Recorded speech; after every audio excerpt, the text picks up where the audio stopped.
Danantara mengelola dana yang sangat besar kedengarannya, 1.000 miliar dolar Amerika atau setara 1 triliun dolar Amerika. Tapi pertanyaannya adalah, uang sebesar itu memang beneran ada? Jadi 1.000 miliar itu ada nggak? Itu 1.000 miliar itu bukan uang, tapi aset. Dia bukan sesuatu yang liquid gitu.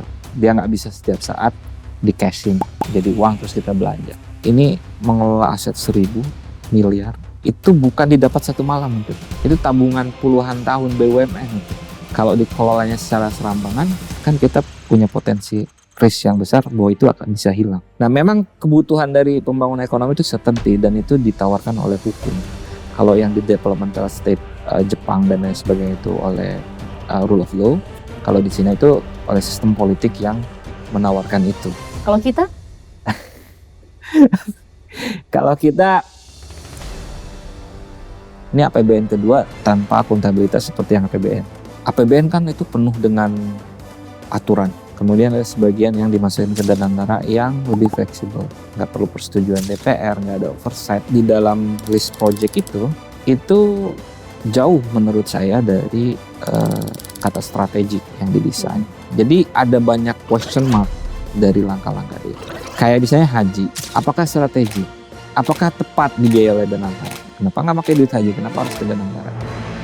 Ini Patriot Bond 2%. Itu di bawah inflasi. Pertanyaan saya, ini antara Danantara yang sangat persuasif atau orang-orang ini tidak kompeten dan bodoh dalam ekonomi?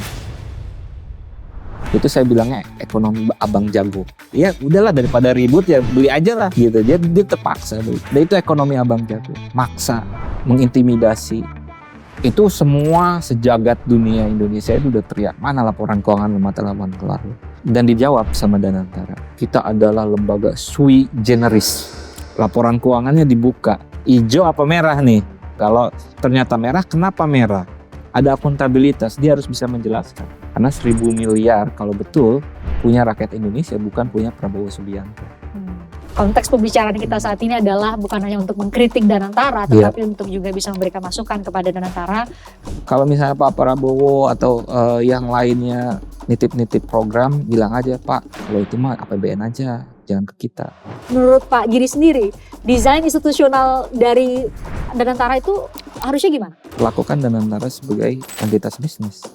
Dan dia beroperasi dalam logik bisnis, bukan dalam logik politik. Harus dibedain antara investasi, ini ya berdasarkan praktik ya, best practices, dan mandat politik. Mandat politik udah ada tempatnya APBN. Seberapa bisa berharap dengan desain institusional Danantara saat ini? Seberapa bisa berharap kita?